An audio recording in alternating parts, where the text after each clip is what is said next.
Welcome to the Squarebase Show with me, your host Rob, and my co-host and better host, Val Heffelfinger.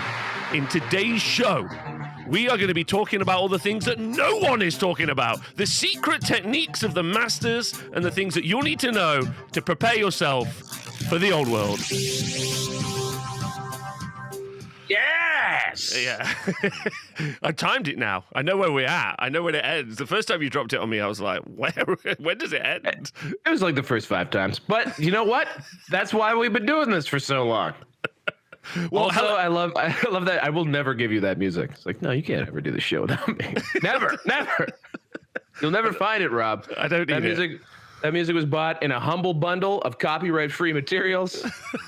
I couldn't even find it. If I had to go find it, I couldn't find it. There's no way. It's like there's 1,000 dumb songs that I have in my hard drive. I think I could pay $11 for it on Fiverr if I needed. But right, okay. So, Mr. Man, please recreate this song for me in India. It would be good. Thank you Might so be a little much. sitar in it. I would love some sitar in it. I think that would be really good. Let's get a remix. Yeah, if anyone is out there as a fan, can we get a music producer? Let us know. Remix our intro. That would be great. Okay, so before we kind of go any further into the show, I said it in the audio intro, but we're going to be talking about some stuff no one talks about. But there's also some amazing news, which obviously is in conjunction with all the other kind of like all the books are coming out. There's an open day coming. There's new miniatures. There's still reviews to go. Everyone's still learning the rules. There's a lot. But many things. But before any of that, I think we need to say thank you to the fact that, or to the people that since we last recorded, we've added 5,000 subscribers to our YouTube channel between last recording to this recording, which feels significant. Really? Yeah. No, could it be that? I mean, it's a lot, but is it that much? No, it's that much a lot. Holy, well, thank you, everybody. Thank you. Thank you, Rob, for just really sacrificing the body and pushing out that content at great personal expense. Appreciate it. Yeah. And so it's been very lovely. So thank you for joining the show. And a lot of the comments have all orientated around the fact that I need to give Val more airtime. So I'm going to do my. They're like, shut up, Rob. Like, stop talking. I haven't seen that comment once, but I appreciate that. Maybe that's just a comment I feel. Yeah, I want to shut up. I've told you the past 2 days, I'm like, please, can we do a show? And it's mainly because I don't want to listen to myself anymore. So. Well, it's funny because, like I was saying to you the other day, that I was feeling a little overexposed at the end of last week because I think we had a couple shows where I was on it, and I was feeling exposed. And you said that quote, "I've burned that circuitry out of my brain," where I guess that's what happens when you live on the internet for 8 years or whatever it's been. So let's go. I like your voice, you like my voice. Our sickness of ourselves cancels each other out. We're just a couple guys on an old world bromance about to dive deep and drink from a cuppeth that runneth over. With so much stuff. So much stuff. It's a very exciting time.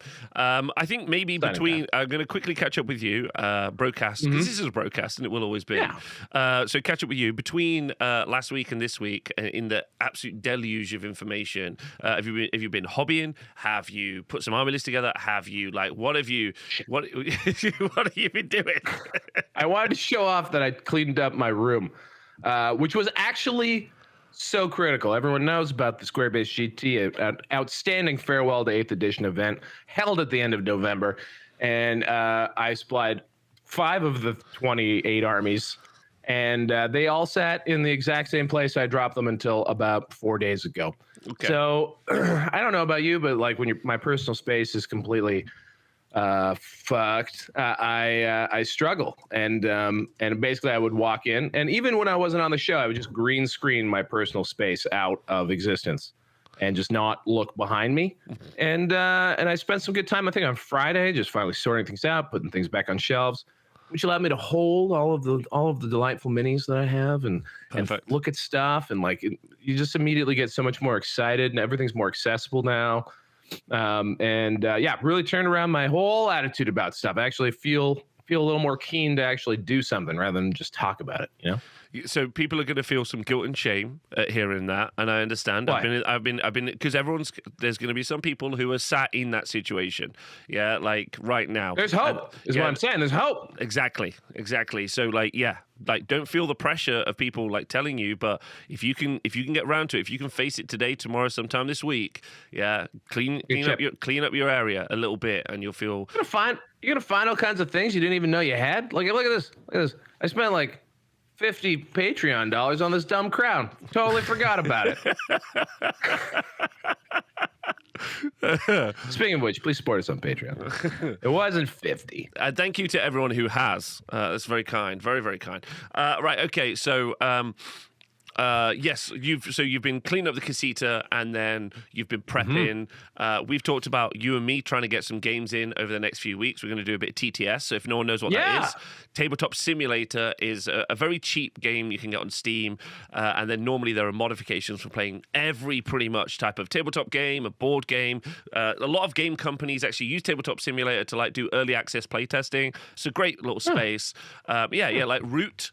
Do like early access stuff, and all of their assets, like the company produce the assets, so you can. Yeah, there are actually. Yeah, that's right. Like I always think of it as sort of a community and bootleg driven system where you sort of create the assets and the community does it. But yeah, that's right. There are some game companies, like I think Zombicide's like officially on there. Like you can buy actual skins and packs and stuff for it. But yeah, like a 3D. It's basically just like a very old 3D engine, and allows you to play games in virtual reality that sort of like if you'd sat on your hands for like 6 hours and then tried to play miniatures.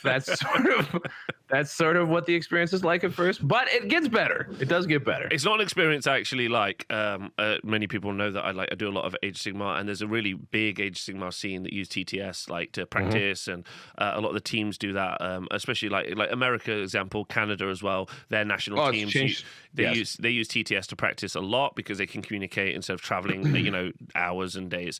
But like I just can't like if I'm gonna sit down with a headset on and play a game, I would like to do something that is not like 2D PlayStation 1 graphics, but I understand. It's at least it's a good tool. It's a good tool. PS3-ish. It's PS3-ish. I would give it up to PS3-ish. Like okay. I remember like it was something like the when they went from PS1 to PS2. My favorite game ever, like Madden NFL Football. The amount of polygons in the football in the PS2 version was the same as the entire like screen in the PS1 version. It was a big step up, Rob. Okay, it's a big step up. I apologize. Okay, well, apologize. Yes. Well, so you've been planning that stuff. I actually have built pretty much an army since last week in betwixt. Wow. What? Why? What have you? How? What did you build? The Chaos Warriors army. Warriors of Chaos army. It's obviously the one you bought. This is an actual army. And so I bought not just 3D printed. No, so I 3D printed a dwarf army. I'm in the process of still 3D printing a Bretonnian army. That takes much longer than a dwarf because you printed like 2 horses for every like 30 dwarf warriors. So like it's very different. So yeah, did a whole dwarf army, and that's good. And then locked in for a chaos army as well. And that's mainly just because a couple of weeks ago I ran an event and someone traded me doing like 1 3D print for them. They gave me like 40 warriors, and I was like, well, I guess I'll do this then. Like, so that's been really fun. And I went on the scalp for some like special marauders. My marauders are going to be the prettiest marauders that die very quickly you've ever seen, which is really fun. So you went on the scalp. So what have you? Because marauders are some of the goofiest ass like still in production plastic kits around. So are you using genuine marauders, or is there a cool barbarian or something like that out there that you can grab? So Games Workshop have this set of like they have Warcry, which is a game. So then they release they're kind of like kill teams. There's normally like a pack of 10 something. Warcry is indeed a game, yes. Yeah, yeah, yes, it is. But they do like packs of 10, and then they've got a lot of Chaos Warbands. And the ones that I particularly wanted were called Scions of the Flame, which then turned out were like sold out. And I was annoyed, but I'm able to like source them from different local gaming stores around the country / world. And then there's also a Tzeentchian Warband as well. So I'm going to use the Scions probably. Oh, and then I picked up some they're called Chaos Legionnaires, and they're literally they look like a mixture between the Beastmen and like what you would expect a Chaos Marauder to be, and the models are absolutely stunning. That's all I can say. Like, I was like putting them together, and I was like, because Chaos Legionnaires came out I think last year. Signs of the Flame I think came out last year, and I reckon both of them are just. And I was just hyped because I'm going to use some of them as like characters. I'm going to use some of them as wizards. I'm going to use some of them as BSBs. Going to use some of them as Chaos Champions. So I've got like a bunch of like different sculpts as well. So I'm happy with that. I'm really chuffed. And then I put like 10 knights together. These guys are sick. How good are they? Which ones I'm are you looking at the Chaos right now, folks. I'm looking at the Chaos Legionnaires. These guys are fantastic. Yeah, really good. Really good. And they don't have all like matching weapons or whatever, but I'm just going to be like, that unit has this weapon loadout. And if someone's like, I can't tell because of WYSIWYG, and I'm like, you might be too stupid to play. Like, that's right. When someone protests, when someone makes a protest about something with your army, just mercilessly call them stupid. But I do have a couple of problems. Directly straw man on that. You're not gaslighting me. And then, so I was able to put that together. That's because I was bar backing this weekend the 9th Age Masters. So this weekend, obviously, I run a gaming venue in Nottingham called the TSN Arena, and then the 9th Age, which was, if you don't know, when the old world blew up, loads of people went into different directions. We did a show on this. It's on the Honest Wargamer streams. Val did a great show on this, where he kind of talked about what happened to the community's post. It's the first show, as a matter of fact. It was a great show. It was the Road to the Old World first episode. This Road to the Old World Thursdays first episode. But yes, and the 9th Age people, it was a bit of a living wake for 9th Age. You felt, I think. Yeah, it was. It's 9th Age is kind of like, it's literally 8th edition Warhammer Fantasy Battle with a bunch of stuff stripped out. They're very obsessed with balance, and the game is much more balanced. They do community editions. There's a new edition. 3rd edition is out in the summer. Everyone was lovely. It was really good. But the kind of moment at the end was like kind of tragic, to be honest, because obviously I don't play 9th Age. I've never played 9th Age, but I understood roughly what was happening because it very much looked like Warhammer Fantasy Battle. It was the same armies. Someone had a Warriors of Chaos army, and so I was like, I understand everything that's happening, but understand nothing. It was kind of an odd experience. So we talked a lot. I talked to the different people there who are, this was the Masters event. So these were the better players in the UK, and they play a lot. They go to the ETC, which is the European Team Championships, and they've done that for years. So these are like lifers, basically, for square basing and playing war games. And at the end of the event, when they were like doing the awards, they were kind of like, the Craig who was running it was like, I don't know if we'll see you next year. Like, I don't know what. Oh man! Like, and it was honestly like there was like a real emotion to it where they were like, and that happened all weekend. They were like, I don't know what's going to happen. Like, I'll try it. I'll not try it. They talked about the fact that no new people ever entered into the scene because it was like there was no real pathway into the scene. If that makes sense, because unless someone locally happened to be playing 9th Age, which is a great thing about Old World, I think. I think one of the great things about Old World is we're going to get loads of new people in who've never square bassed in their life. I think so too. So it's just it was sad, like it was kind of heartfelt, and also like I could really feel a little bit of enmity as well, which was deserved. This is a group of people who, after who play Warhammer Fantasy Battle to a degree, pretty seriously, pretty avidly, and then Games Workshop took that away from them. Was like, no, like that doesn't exist now, and they were like, okay, we'll go on our way and we'll do our own thing. And we'll move on. And they've had really big events. Like sometimes they have 100 people events and stuff. And then you get towards, and then Games Workshop are like, we're back. That thing you do now is fuck you. And you're like, whoa. Whereas when they did Blood Right, Bowl. we'll take it from here. We'll take it from here, gents. Do you want to be involved? Absolutely not. And then I think one of the things, like with Blood Bowl, the opposite happened, where Games Workshop were very cautious about really releasing Blood Bowl, and they talked to and involved the organizing body of Blood Bowl. Anyway, kind of just an interesting thing to happen at the end of, like, during all this Old World fury. Sorry, that was a long bit, but no, I think that's good. I think there's actually, and I do feel for a lot of them. There are a lot of sort of Square Bassin communities that have, and games that have sort of popped up in the vacuum of fantasy no longer existing. Of course, there's Kings of War, and there's Last Reign of Kings, Conquest, yeah. And these games, I mean, GW has the ability to just suck the air right out of the room. And if these games don't instantly, vaporize, that's possible. But they will certainly take a hit as a lot of people immediately stampede back, because I say this a lot, and I think I'll say it again. People don't necessarily love tabletop war games. They love Warhammer.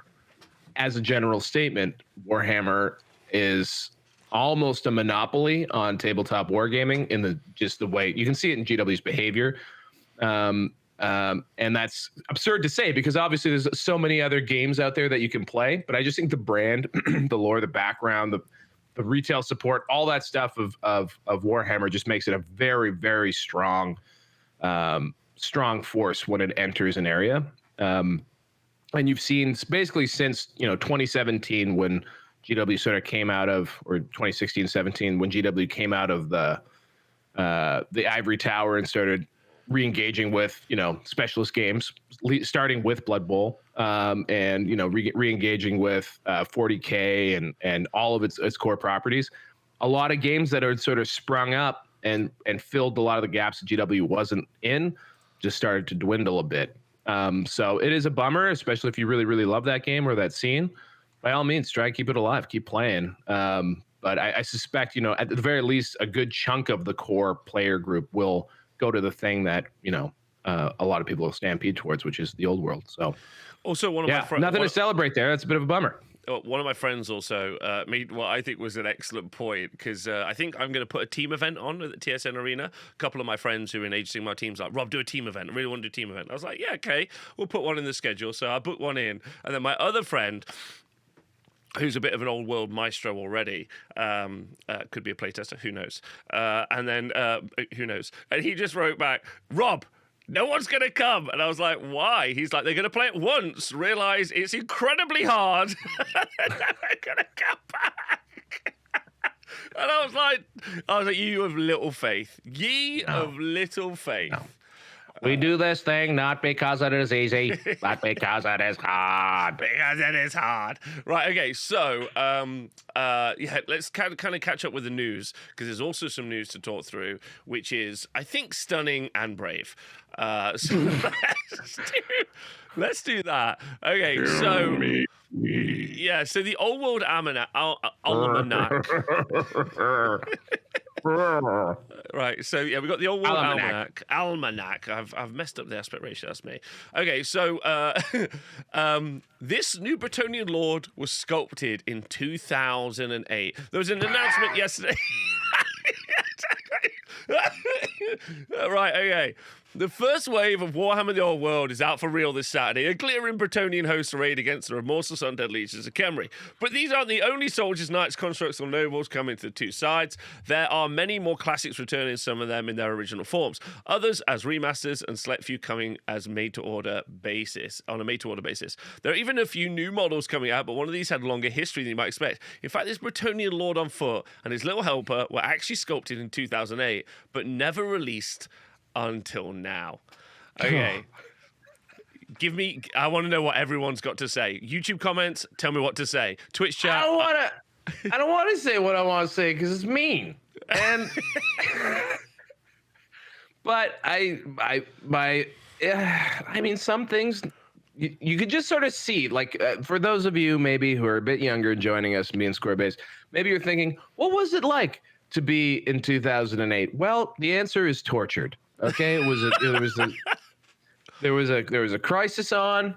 Obama was just sort of becoming a thing. We were in the waning days of the Bush administration, and that's how it's kind of skewed your worldview, made your hands really big and floppy, flipper-like even, and gave cheekbones way higher in 2008. And some things should have just been left there, or maybe used as inspiration for a new Mini. Why wouldn't you do that? Well, this was like, maybe they were working on this, and 08 happened, and GW fired everyone, which did happen. So, like, just take another crack at it, guys. I'm going to say number one, thank you to Games Workshop, because the memes have been great. I'd like to point some out. This one where he's a towel is excellent. You can't see this right now, but there's one where he's a towel. I can see it. There's this one I photoshopped, which I think is particularly nice.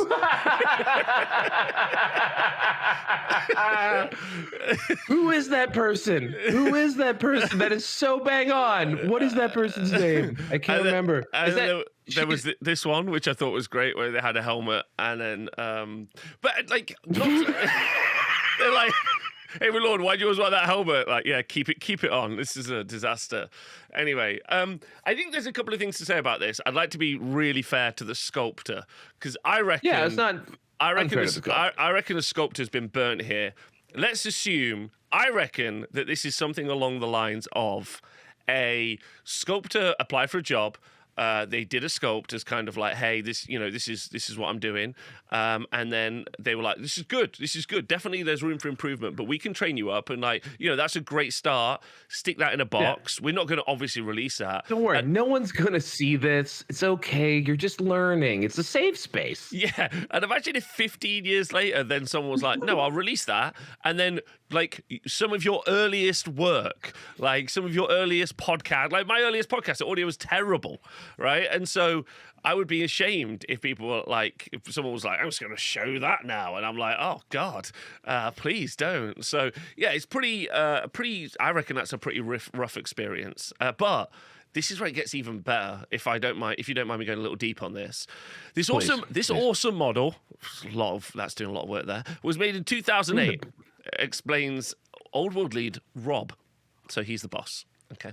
It was shown at Games Day around then in a cabinet of greens. As we were writing the new game, someone remembered the miniature and inquired if it was still around. The mould room still had it, but had never been pressed in rubber as far as we could tell, and they kindly made a new master and production mould so we could release it in metal. Now, I would say that some of the people who have been very anti the old world, they've been like, and some of those criticisms have been very fair. Like, I'm not going to buy minis that are 25 years old. Like, I can't believe that they've marked up the price, this other stuff. And the most consistent one I've seen is, it's just like they found stuff in a drawer and started releasing it. Like, and I've been like, yes, they at least haven't done that. Don't be stupid. But then to post an article to say, we literally found stuff in a drawer and then released it. You know what's fascinating is also that for years and years, maybe because of this guy, there were rumors of Games Workshop having Bretonian plastic kits having been redone and like ready to go, and they were mothballed and killed. So where are their plastic kits, G-dubs? Maybe we'll get. Maybe once the initial wave's over, they'll be like, psych, here's the real kits. We just needed to sell more of those to make you feel bad about yourself. I don't know. Anywho, I mean, this guy speaks for himself. I mean, he's definitely looks like, was that like a Versace? Who's the woman that you've photoshopped? I can't remember. But my favorite bit about she's like a fashion icon. Yeah. But anyway, yes. I think she's Tigress from the Hunger Games. My favorite is that the Squire's nose begins above his eyebrows. It's like middle of the forehead. It's just absolutely. Well, I mean, it's a peasant stock, I think this is. I think they've hardy people. I think this is a real rough ride for the sculptors, and then to be presented out in front of the world, and then also a little bit of a rough ride for the community as well. For maybe what actually is a like guarded is a bit of a shot across the bow from management, just like, right. So you want to be credited for your work, do you? Okay. Well, this is what we're doing. We've got the goods on you. We got the goods. So let's see. Who wants credit for this? Huh? Who wants credit for this? That's some serious stuff there. Just some terrified sculptor in a room, just shaking. We should have probably cleared this. I feel like Square-based intern is probably aware of the origins of this. Have we checked in? Is there a way, like, rather than continuing to shred someone who probably went on to be one of the greatest sculptors of all times? I think my backstory for said sculptor is probably close to accurate, and this was probably something they used to apply for a job. Got it. And so I think it feels like, obviously it's created some hilarity in the community, and I think it's probably ultimately done a disservice to the sculptor. It's done a disservice to the community. It's done a disservice. Like, they would want another crack. Just let me take faces and hands are really hard. Like, look how beautiful the cloak is, the shield. Excellent. Just really, really nice. Like, the general proportions. You got the little watcher in the dark guy. I mean, there's lots going on here. But these days, GW would usually take a model that's a little bit derped and use it as an inspiration for, I don't know, a Forge World resin resculpt. Why didn't we do that? Why didn't we do that? Also, it was done pre-CAD. So this is literally, we did this in an old technique, which we don't as a company do anymore. Or I don't know. That's not true. I actually don't know if no one there does hand sculpting, but I think it's all CAD and all done in things like Blender and stuff. Anyway, we'll continue because there's some really good gossip in the comments. If you actually, I think everyone is really focused on the picture, but they haven't read. We literally found this in a drawer. And released it, and no one's okay. Martin, who originally sculpted the Lord, fucking Martin, my love to you. Martin, I'm sure you're an amazing sculptor, and I'm sure you're probably a little. I'd be surprised to learn that his Lord would be. What? What? Which Lord? No, what? Anyway, Martin, my love to you. I would like Squarebast. We'd like to use some of the Patreon money to send Martin a cake. If there's a way for us to do that, then anyway, was very surprised to learn that his Lord would be released after all this time. Surprised feels like a massive understatement. Okay. I was 14. Yeah. I was proud to make it, and I have a soft spot for it, having personally worked on the Trebuchet and crew and a Golden Demon entry featuring said Trebuchet. I do like the Bretonian range and background. So it does feel like he was hired after kind of doing some Golden Demon stuff. He was made in modeling putty with sculpting tools. I wanted to do a Lord on foot as all of our Knight models were mounted. He was intended to be a Games Day exclusive miniature, but in the end, another model replaced him, Exalted Hero of Chaos, Games Day 2009. So after more than 15 years in the back of the Citadel closet, this is so embarrassing that this statement is being made. So after more than 15 years in the back of the Citadel closet, we decided to produce it and sell it to you fucking schmooks.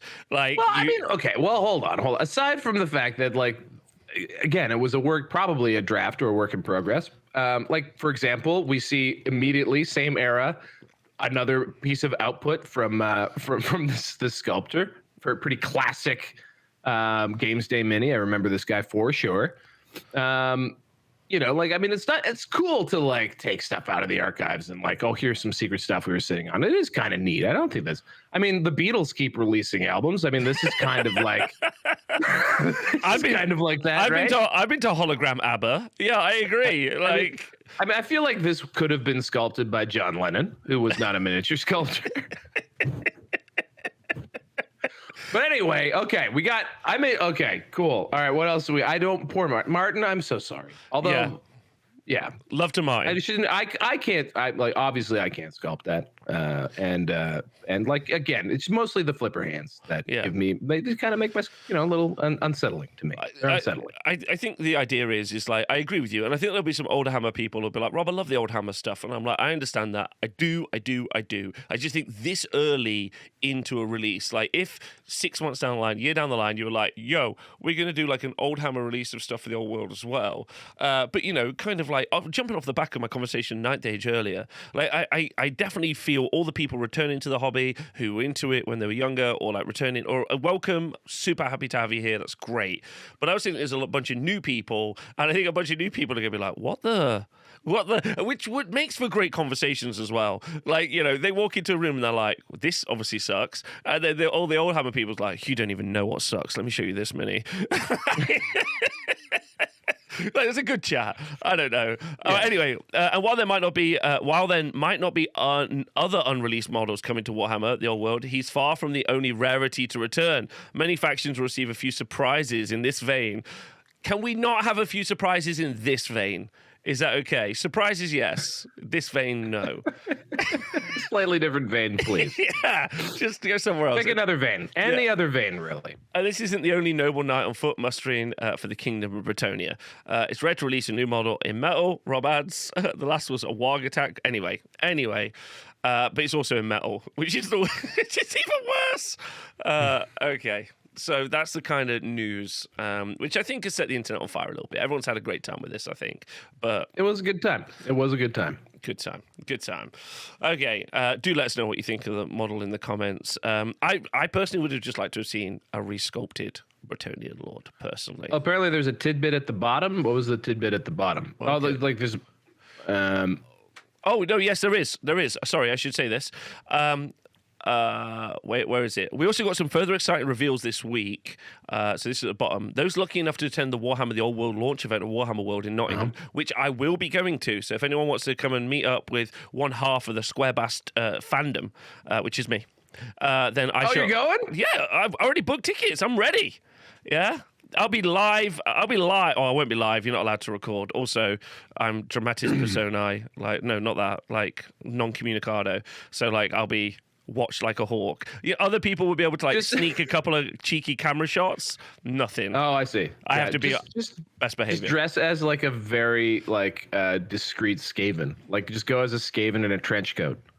With like a big old like detective hat on or something. I think you could make it work. Just a 6.5 foot tall rat wandering around. Yeah, just do cosplay. They'll never know. But yes, there's going to be a release for the next army due for release. And for those who can't make Nottingham, we'll have details on Warhammer Community.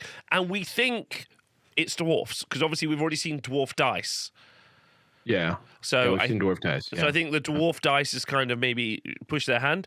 Probably because I've worked several Warhammer weekenders. I would like everyone to know at Working at Games Workshop. I've also attended several. They are not good anymore.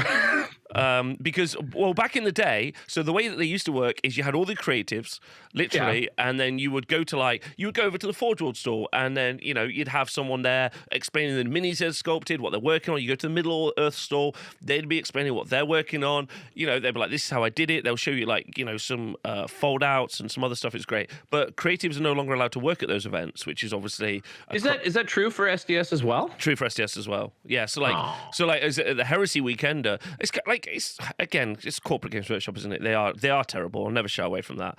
Like the Horus Heresy launch event last year, none of the creatives were allowed to work at the event. We haven't really seen, like, I mean, with the release of Old World, like, although they are just using first names, which is so funny. Also, but when I say funny, what I mean is sad and pathetic that they won't name the people who make their things. But very vast. They have been very front and center with the creatives. It would be shocking to me if these people weren't also, like, allowed to be present. Maybe they'll all be dressed in cosplay and Skaven. Maybe that's how.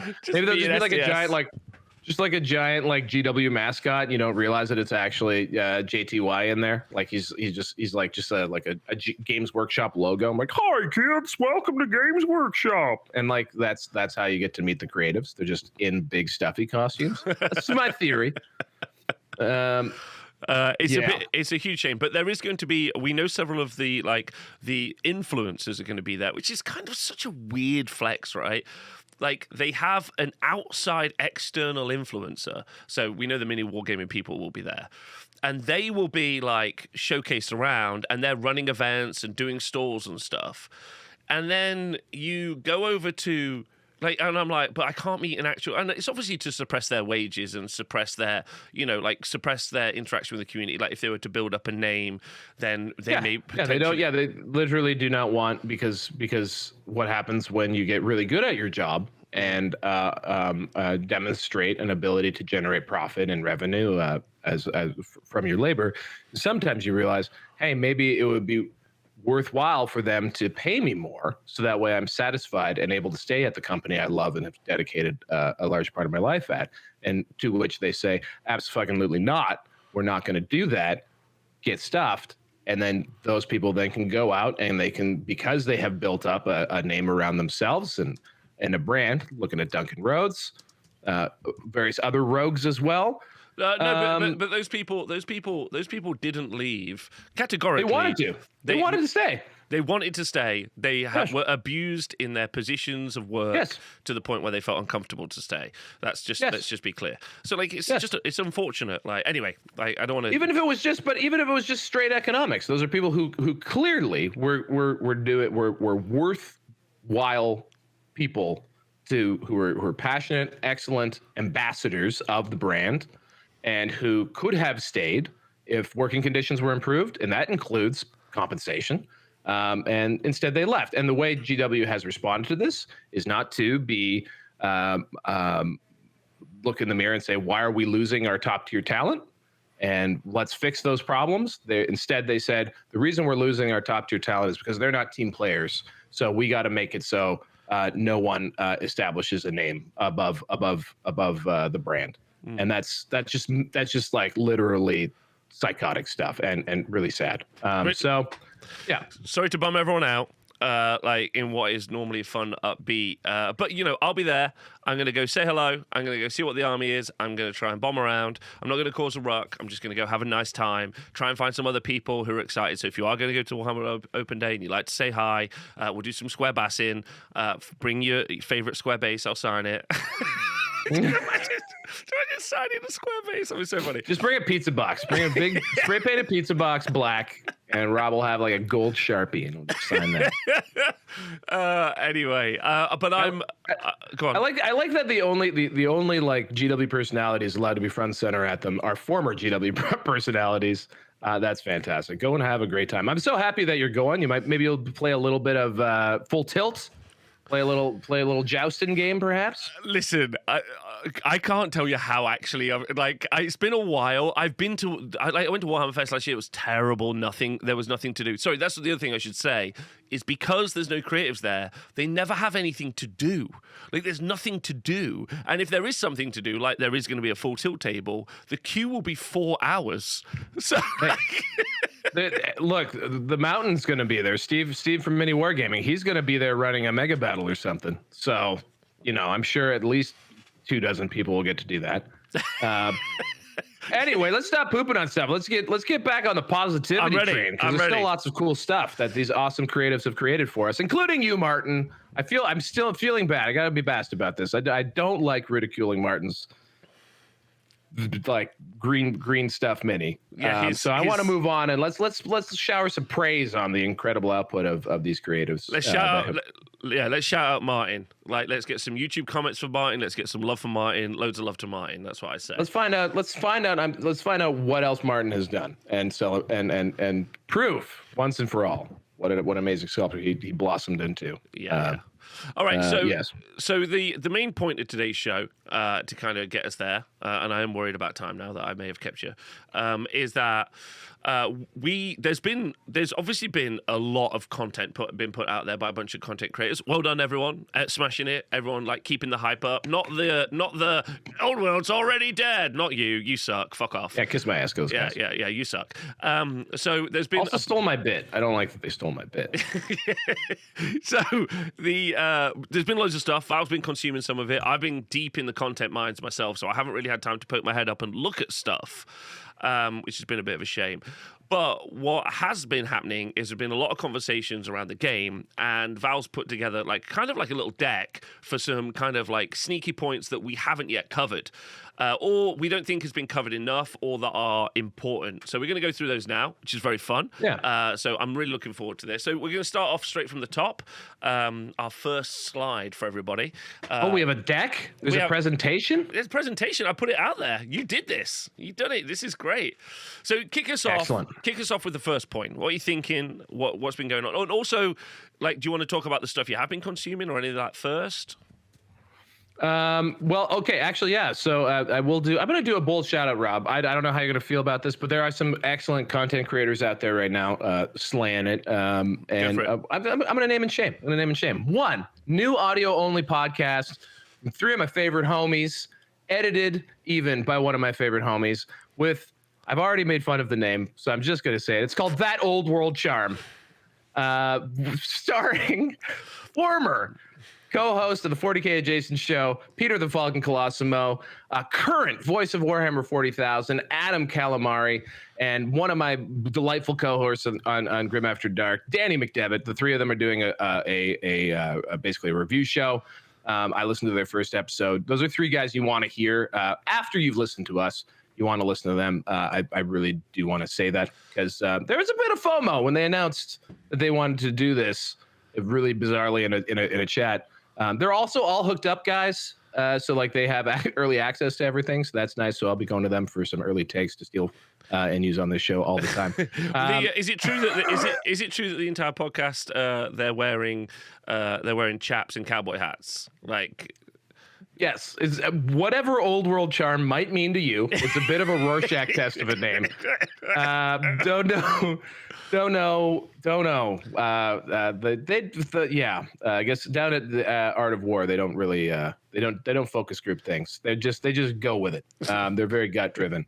Those guys have been great. Dwellers Below, who by the way shouted us out a number of times. Dwellers Below, back. They've been fantastic. Yeah. Yes, they're back. These are old school podcasts too. So like these are, you don't have to worry about faces. You can just throw them on in the background. They're great. But Dwellers Below is great because these are some salty ass.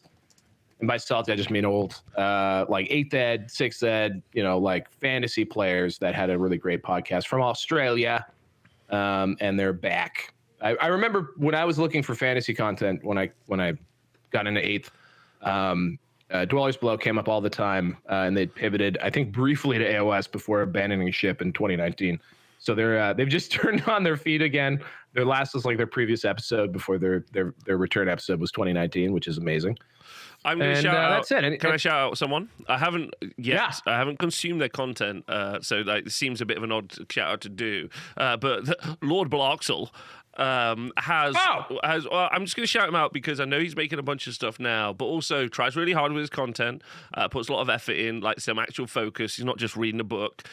He's putting some work in, and has been an OG before, like a lot of these guys have like started making content post the launch, and that makes sense. Like, it was real. Like sometimes when there wasn't much to talk about over the past year, I understand that 100%. But Black Seal's been like in the ground, on the ground before the flowers started to bloom. So I think that's worth a shout out. As have many other content creators, but I'm not certain there's tons more for me to shout out. Anyway, let's crack on, shall we? Crack on. I will crack on, but I will say about Lord Blackstill. Yeah. Or even Lord Blackstill. Please don't be a Tory. Maybe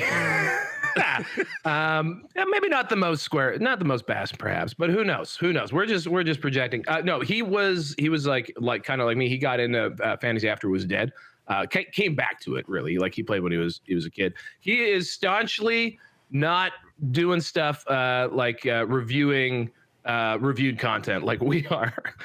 So again, like us, not hooked up. So I suspect once we hit the 20th, you'll see a lot more output from him.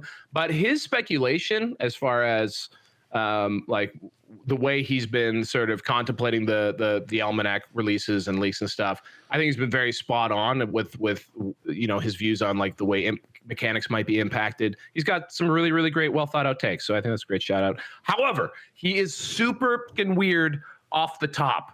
It's a very bold choice, but he usually comes in with this sort of caricature of an old fantasy player. I'm pretty sure is what he's doing. If you scrub to like usually around 3-4 minutes, he just goes into his presentation mode, and he's a professor, so he just presents. You maybe will feel a little more comfortable, but the off the top is an acquired taste. Let us continue. Let's do it. Okay, so let's jump us off with slide 1 then. So like this is stuff that's not being talked about, stuff you think is important and vital. Hit me up. Rob was feeling a little blue because the Beastman video didn't rocket off like some of the other content that he's done. It's still equally amazing. And I learned for the first time things about Beastmen.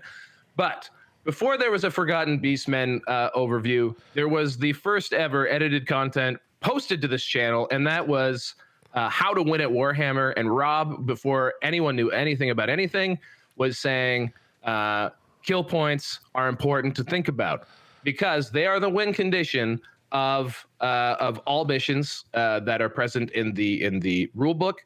Kill points are essentially the core mechanic of how this game is played. So I think it's important because I don't see really many, if anyone, talking about, like, a lot of people are very excited about units and factions right now. Lots of overviews coming out left, right, and center all over the place. This is going to be a bit of a talk, bringing us back down to earth on some core mechanics. The first one I think that's really important to talk about is how kill points shape how we approach the game. What do you think, Rob? Yeah, thank you. First off, if you haven't watched the Beastman video, I don't want you to watch it just because it hasn't skyrocketed like the others. But you also, should. It's amazing. Out of the 4 army deep dives I've done so far, it's my favorite. Like, I think there's some real strengths to Wood Elves and Beasts of Chaos, and Warriors of Chaos. I think Wood Elves, there's some real, it's a gun line, but can I start building an army that's not just a gun line? What can I, there are some other builds, and there's some real opportunity to see past the magic arrows and build something really fun. Warriors of Chaos, there's so many different dynamic ways to build different units. There's some stuff that's hyper efficient, there's some stuff that's not. And then, there's just a load of layers of stuff that you can stack, which is also super interesting.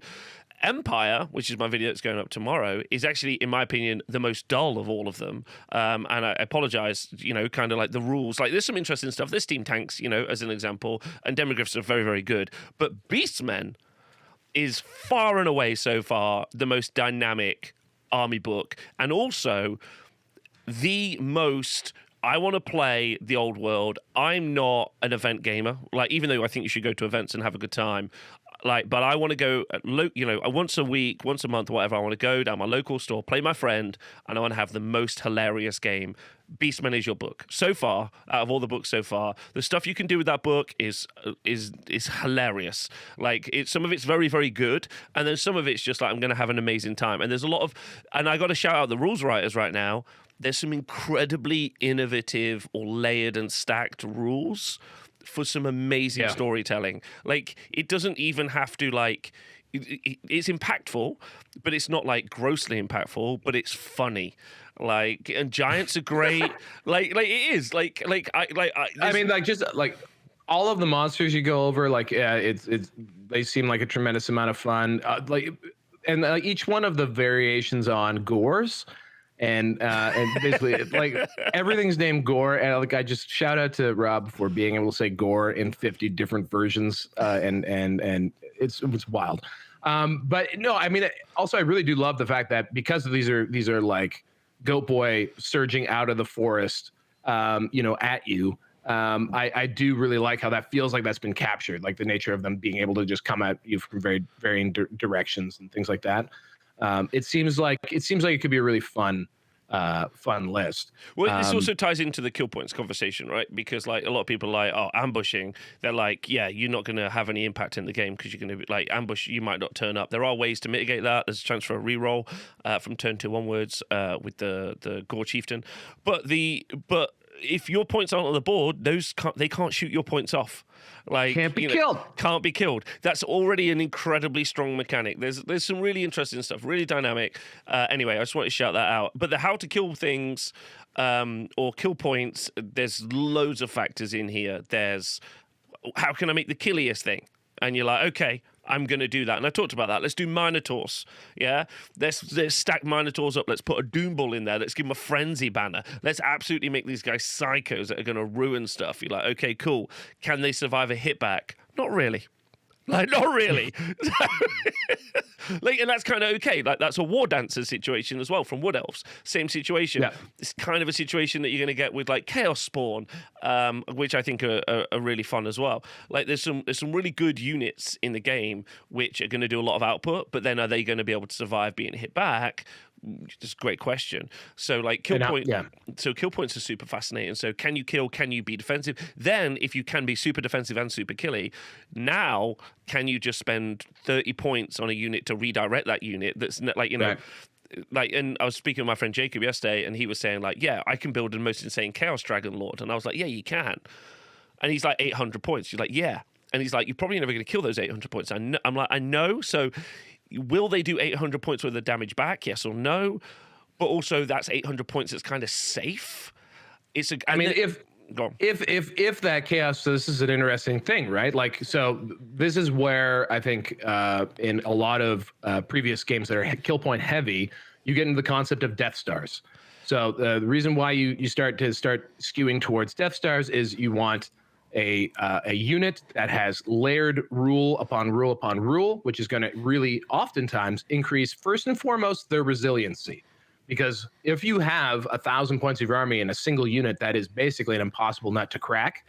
That means that your opponent's playing 1,000 points down, or is forced into a situation where their win condition is a stat check. Can you deal with this Chaos Dragon? Can you get the points out of it?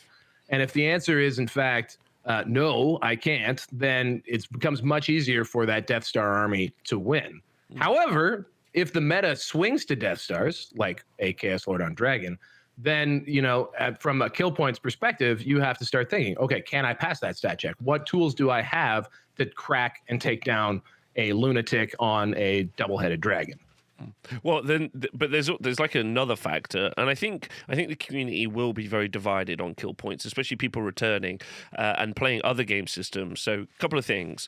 Number one, that just is the situation. So, like having legitimate complaints about it, which I think are fair, are good, but you're already going to be missing. You're going to be missing like the opportunity to start working inside of those parameters. Like that's the situation. Let's suck it up. That's what it is, which is cool. And then you just go, right, okay, now you get into a very interesting metagame, because I do think it's interesting. It's also different as well. It's selling a different, it's interesting. Is it good? Kind of a great question. But like you create a paradigm for what units are doing, and then you start to attribute worth. I had someone on one of the YouTube comments be like, you're describing everything as good. And I'm like, well, most units have a role. It's actually kind of interesting. Like a chaff unit in the old world is actually very important, because a chaff unit is cheap. Like if I put 5 chaos dogs or 5 chaos marauders in front of a 900 point unit with a chaos lord in there and a wizard and all that other stuff, dude, I don't mind you killing them. That's fine. Their job is to be in your way, and I'm killing all the other stuff around your army while that immovable block, that slower block is getting slowed down. So there's that. I think so. Like, there's something to be said too of like if we're talking kill points, we've touched a lot on damage output, the ability to deal damage. There's also the ability to absorb damage, the ability to tank. So those are two key things. However, I think there are other units in this game, and you're describing one of them, and that's the ability to protect other units, either from damage or from interacting with things that they don't want to. Screening or chaff units in previous games of fantasy, very, very important. I think. Again, we're going to get into line of sight later, but I think because of the way line of sight works, and also, because of the kill point heaviness, trading. So in this game, making sure that you're always trading up unit value. Your chaff units are going to be the ones that help you set up those charges and situations where your damage dealers are able to not take but give. So they're going to be your sacrificial units, your pawns, and although they are neither able to really absorb nor deal damage in a game of kill points, as long as they're efficient for their points cost, i.e. they have good movement, or you get a lot of models out them, or whatever, they might have the skirmish special rule, whatever it might be, as long as you get efficiency from other things, although they are not neither directly a damage dealer or a damage tank, they are really, really key and essential in this. And I think that's probably also an underrated unit category in discussing, is just what armies have very efficient chaff that are good at movement and have some really, really good USRs that help them do their job really well. I think is really, really important. And then outside of that, we're going to talk Magic on Thursday, but I think Magic falls into this. Then the fourth sort of category would be units that buff other units. So things that are going to improve or take away from a unit's resiliency. the buffing type units or debuffing type units that are going to, level up a unit that they are nearby or whatever, either through magic or abilities. The last thing to kind of say on this subject, I think, is that it all depends on like what your strategy is going to be like. Or sorry, where you're playing is what I'm trying to say. So me and Val, we decide we're going to play on a Wednesday. We're just going to have a laugh. We're going to throw some stuff around. That's fine. Does he win or does he lose? Honestly, I don't really. I don't care. Do you know what I mean? I'm there to have it. Like my paradigm in my mind. Well, my paradigm in my mind is that I'm there to have a good time, learn, and do some stuff. That's pretty much how I think about it. But similarly, I don't need to win by much. I just need to win, right? That's kind of the trick. Whereas at an event, if events decide to be win, loss, draw, so like whoever wins, so it's a 5-round event. Whoever wins 5 games is like the winner of the event. And then if there's more than one person on 5 wins, they need a secondary, which will probably be the person who has the most kill point differential. So how many points they beat the opponent by. But this means that, like, you could have a very, like, defensive, static, turtley army that you sit in a corner and you always win, like, 11-9, which means I only beat you by a couple of points. That's what a differential is. How many points I beat you by, it creates, if it's more points, it's a bigger differential. Whereas if you switch it and you go, it's not win, loss, draw, it's just differential primary. So then that means that you have to always be smashing your opponent. Now, some people will be like, I don't really like that. And I've never really understood this thought process. They're like, I don't like it when my opponent tries to kill all my stuff. I'm like, it's kind of odd, man, because you should be trying to kill all their stuff. But like, and that might be a bit of a problem. Couple of things. Number one, that might affect the meta because there might be certain armies that are just always very good at killing lots of stuff. And so the armies in the units that are built to be good at being defensive might actually be generally worse and be less effective if you push that. But that does mean that, it pushes the game to be more killy, but also it means the game has to be more engaging. Like, I have to run forward. I have to go and get your stuff. I can't just sit in a corner and do nothing. So there's loads to this, and it's so complex, it needs analyzing. And we do obviously have all of the past to take all this information from. So actually, this is another thing I think maybe we never touched on, but I think that if you, especially if you look back, and it's funny because I dove into 8th edition fantasy, but I feel like if we were to go back and look at some of the concepts around 6th edition and 7th edition, especially how people talk about the game and strategize around the game, I suspect you're going to find a lot of stuff that translates very well to Old World. I might be wrong about that, but it's kind of worth almost spelunking around. And like, if you're looking for ideas or concepts, I think that's not a bad one, is actually looking out to other games, especially if, you're like us and, this is still very theory hammer oriented. Maybe you're getting some TTS games or whatever, but and you just want to get a feel for what high level play might look like. It might be worthwhile looking at past editions of the game. To see this. Anyway, so I just think there's so much to this, and this should be your way of like looking at units. You should be like, what is this unit's job? Like a good example would be monsters, right? Like, I'm going to take a monster. Like, cool, everyone's going to take a monster. The other guy with Empire, for instance, is going to take 3 cannons. I don't know why you're not going to take 3 cannons. We'll get to, you might not take 3 mortars in a bit, but you probably will take 3 cannons. Yeah. Will they definitely kill a monster? I don't know, but they give you an opportunity to do it. There's some really fascinating stuff in reviewing an army, thinking about how you're going to win with them versus just being like, yeah, they've got 19 attacks at strength 7 and weapon skill 5. Like that's kind of silly. So anyway. Yeah, I guess the idea is too is that we focus so much on damage output. I think a lot of the time that we don't think enough about resiliency, and also we don't think enough about other tools. At least me personally, I shouldn't project everybody. This is also of like things that are interesting to me. So that's a big deal to me, which is, focusing on not just output, but also how is this an actual tool to either protect my kill points or go out and get some. There we go. Okay, so next slide we got. This is from you. Kill points aren't just from killing, bud. Why combat still matters. Nice picture of Johan there.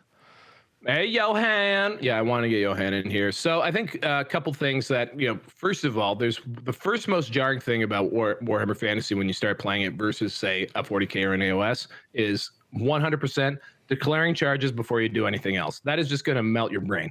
And then after that, is realizing, at least in previous editions, and I think people have been getting away from this, and maybe I'm wrong on this take, but I think there's something to be said about a lot of people are concerned about combats becoming very grindy, and so actually damage output therefore being elevated, because in previous editions of the game, a lot of yes, there were things that were just raw damage dealers. They would charge into something, just obliterate it, kill everything, and move on. That certainly happens, and it happens in Old World too.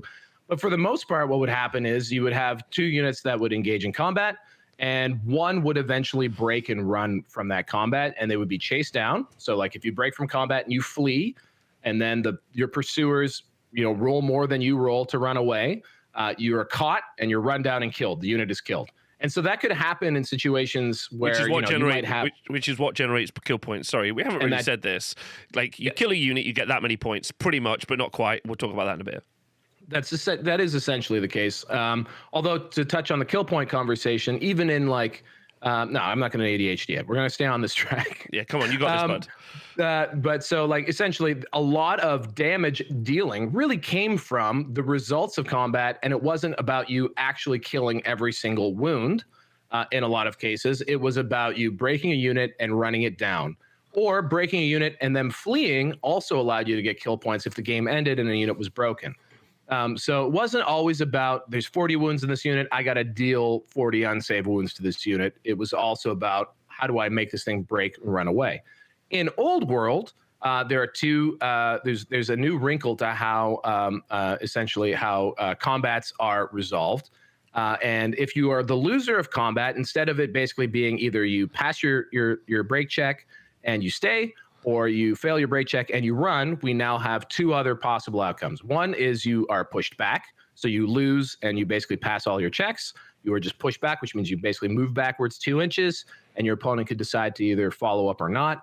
And then there's also the opportunity of you fail your check, but not so bad, and you fall back in good order. Fall back in good order means you do a flee roll, and you actually do, it's actually a better flee roll because you roll 2d6, pick the highest, and then add your movement. And then you automatically rally at the end of it. So you're basically, you're falling back and regrouping is essentially what's happening with fall back in good order. The combination of that and pushback kind of gives people some concern, because that means that it feels like it's going to be much more rare to break a unit, chase it down, and kill it. And that is traditionally, like I said, where a lot of the damage, a lot of the killing comes from in fantasy. And so the reason why I want to call out a couple things, because I think that this is there's a mechanic in here that maybe is a little misunderstood, and B, there are some options to mitigate, especially fallback in good order. Ways to make it so that a unit cannot fall back in good order, for example, and so will always break. So let's go ahead and talk a little bit about this, because if this will make it so that it's not just about raw damage dealing, output, charging first, and whatever. You could theoretically just win a fight on combat res and still break them and kill them. Mm-hmm. So let's have a look. We're probably doing it wrong. Is this the next slide? Yeah, let's go. We're probably doing it wrong. So this actually, shout out to Mountain Minis. This was actually something I don't know if he ever really got to, but I did hear him allude to this, and I was like, what the hell what was he talking about here? So Steve was talking about basically when we're doing our break check right now, and I tested Rob on this, and it was true. And I used to do it, I think, wrong too. I haven't looked at the wording in previous editions, but how we think the break check at the end of combat work is basically, at the end of combat, you add up both sides add up the amount of kills that they have, and then they add a bunch of other modifiers and bonuses to the combat result total. So let's say you kill 10 guys, you have a banner, you've got 2 ranks, and you flank charge the person. And you're in close order. A lot of people are missing that. Close order is another +1 to combat res. So that would have roughly worked out to 10 points for the kills that you did. 1 point for your banner, 1 point for close order, another 2 points for your banner. I think we're at 14 points. Let's say there's a flank charge in there. You've got 15 points of combat resolution. When you hear someone talk about static combat res is the combat resolution you get from doing literally nothing. So just standing there, like a big unit with lots of ranks and like buffs to their rank bonus, all that kind of stuff, might have a static combat res of 6, let's say. That means they've got to have 6 of their dudes killed before they're losing, essentially. So that's combat res. You compare it to the other team, and the other team, let's say that they wound up with 10. So you've got 10 to 15 is the score. So the loser obviously scored 10. You scored 15. The difference is how many points, Rob? 5. 5 points. So you have now won combat by 5, or conversely, the opponent has lost it by 5. The way I have always done this is then let's say I have a leadership of 10. Of 10. Let's make it easy. My leadership is 10. I have always done this. But you take 10 and you subtract 5. I now have to roll. I have to beat 5 on my break check, which I've always considered to be a leadership check, which it's not. It's a break check. I would then need to roll 5. If I rolled above 5, that would mean I was fleeing from combat and I'm running away.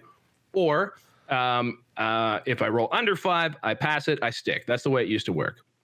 Now, how it actually works, and this actually might be how it used to work too, but how it actually works in this game, and this is important for a couple of reasons, is you roll your 2d6. Okay? You roll your 2d6. Let's say you roll we're leadership 10, so let's say we roll a 10. Okay? We roll a 10 on our 2d6, right? Then we add the amount we lost combat by onto that 2d6 dice roll. So that gives us I've now failed, like basically now I have a 15, my leadership is 10. That means that I have failed my natural leadership, and that means that I've also failed my modified leadership. I'm running, okay? Now let's say that I rolled a 6. I think this is probably, no, I don't want to roll a 6. I want to roll a 5, let's say. Let's say I roll a 5, I add 5, now I have 10.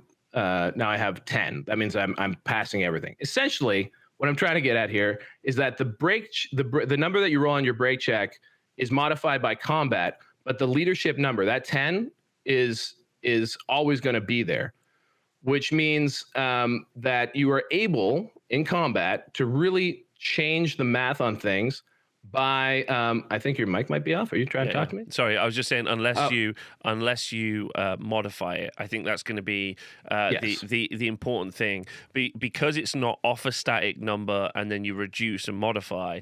That does mean like Val's saying, you add whatever the result is. So leadership 10, you add 5 on top because that's what the difference was between your combats, right? So that was the difference. So 15.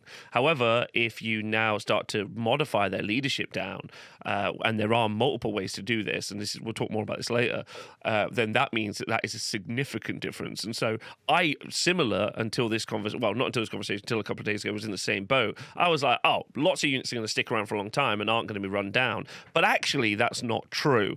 There's going to be a lot of leadership debuffing, I think, generally knocking around.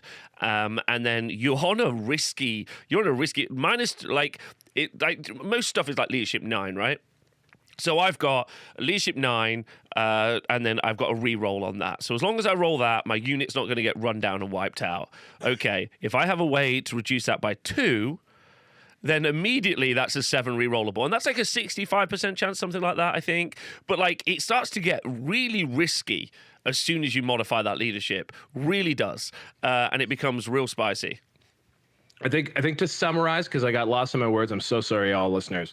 What I wanted to say there is that the combat result is not modifying the leadership. So what that means is that if you can get leadership debuffs that do modify the leadership, you're going to get the ability to make people break and run a lot more frequently. Because if you fail the natural leadership roll, so if you fail a break roll more than your leadership on your break test, you're running. You don't have the opportunity to be pushed back. You don't have the opportunity to fall back in good order. You're running. So therefore, modifying leadership, debuffing that in a number of, there's lots of ways to do it. You mentioned Warriors of Chaos have lots of good ways to do it. I'm sure anywhere you can look, keep your eyes peeled for the ability to debuff leadership, because the important thing to take away here is that combat resolution does not modify leadership. You can do that in addition to beating your opponent in combat. which is cool. So you get a stacking effect there. You beat them bad in combat and debuff their leadership, they're more likely to break and run. However, there's also some other things as well, which again you brought up, which I think is super important. And shout out to Dickie in the chat, because like unit strength is also super important as well. So, like I think right now, like it's fair to say that like the infantry blocks can be really buffed up. You can make some really amazing infantry blocks, especially because you have economies of scale. So if I cast a 5-up ward, I'm going to do it on 40 wounds on a 40-man brick versus like a 10 wound cavalry unit as an example. So there's some really nice economies of scale, strength, weapons, extra attacks from frenzy. Start to name it. You can make some Death Star sort of situation. However, the biggest strength for those units probably is their unit strength, because you have to double the unit strength in some cases to make units like not be able to do fall back in good order. Yeah, not fall back in good order, and that's going to be tough. That's our next slide. Yeah, that's the next slide. Okay, well, we'll do that. Let's do that then. Let's go. But everyone is able to FBIGO. FBIGO. So I think this is actually shouting out Lord Blacksil one more time. Here's one of his big concerns about combats, and that they would be very, very grindy, is how do you mitigate fall back in good order? Because falling back in good order essentially means that a unit's not breaking and running away, has the opportunity to be chased down. They're falling back, they're regrouping. Yeah, they're going to get charged again. They're vulnerable to other things like shooting if you fall back in good order in your opponent's turn, for example, or sorry, in your own turn. Should we just point out, effectively, when two units get into combat, there are two ultimate results. You break and flee, you run down, you break and flee, and either your opponent runs down and gets all your points, or they don't. One of those two. And then the other option is that you just fall back in good order. This is the good option for losing. Or be pushed back. And I guess there's also win. So there are effectively three results from a combat.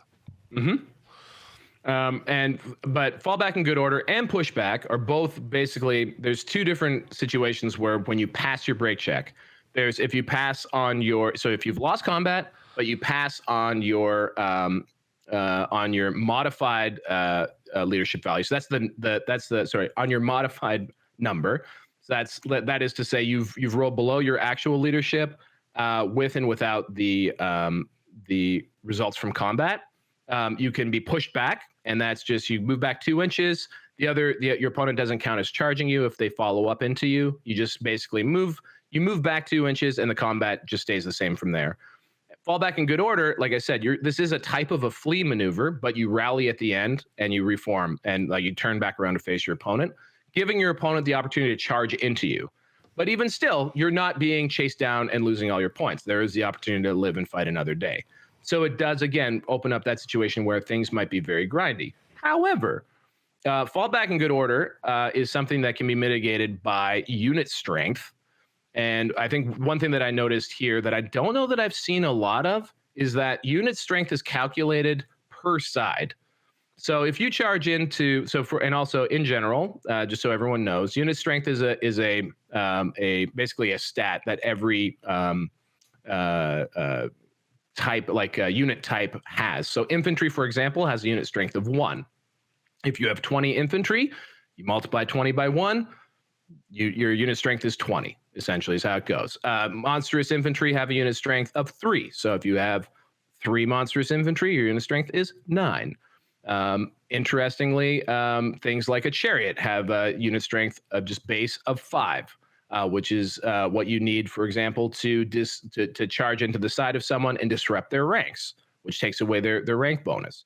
But what I find very interesting about this is that although, yes, you might charge a unit of 20 dudes into a unit of 20 dudes, and you're not grossly outnumbering that person, what this does do is if you're able to get multiple units charging into combat and you're, able to stack unit strength versus a single unit, when you win, they no longer have the ability to fall back in good order. If you outnumber your opponent 2-1 in the combat with regards to your unit strength, if you outnumber them 2-1, they are no longer able to fall back in good order, which means if they fail either their modified or their unmodified break test, they're running, they're breaking and fleeing.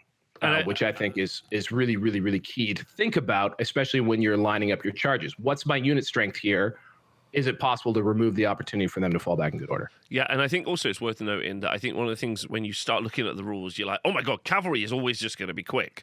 Yeah, it's going to always cavalry is going to get charges off. It's going to have much more progressive threat ranges than infantry all the time.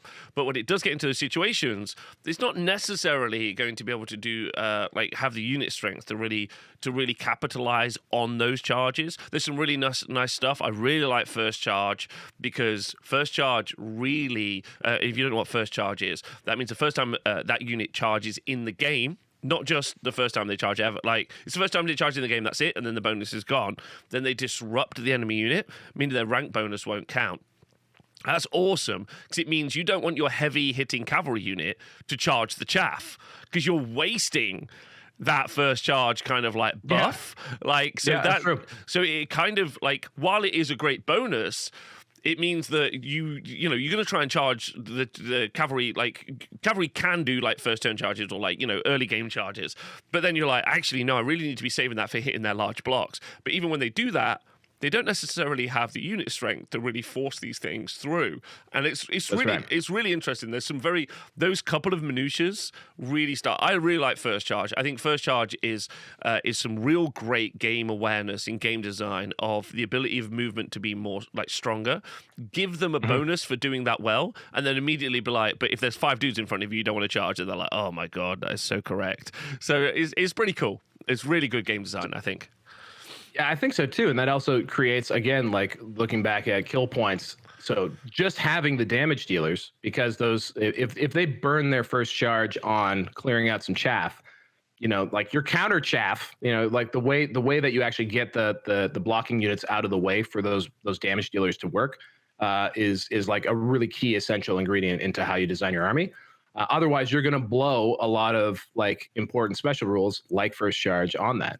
Something like first charge, though, also is about removing static combat res, right? So if you were to charge, I think to get back to the unit strength conversation here, if you take a really killy unit and you hit, you charge in, you deal a bunch of damage, they lose by 1 billion.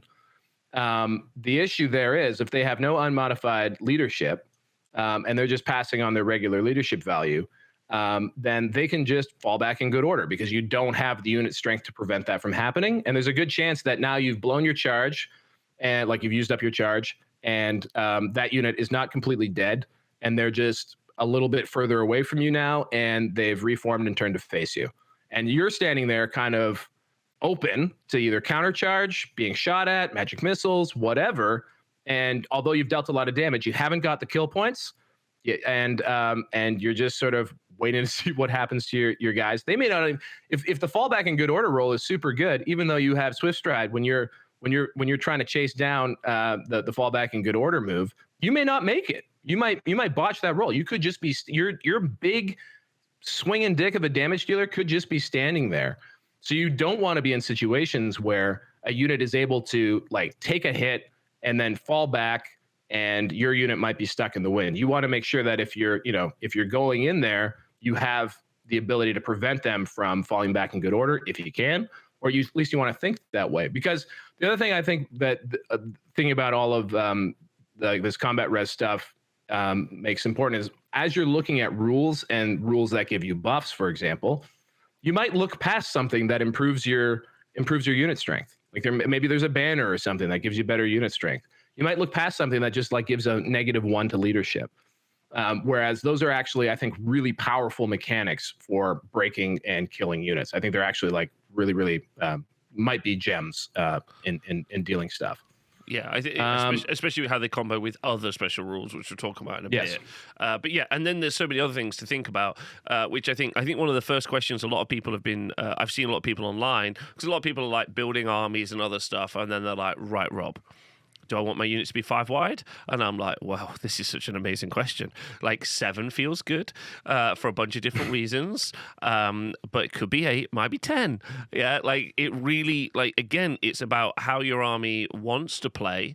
Don't forget, you don't have to decide on your army list. You can just have, there are some stipulations. You can't have more ranks than you are wide.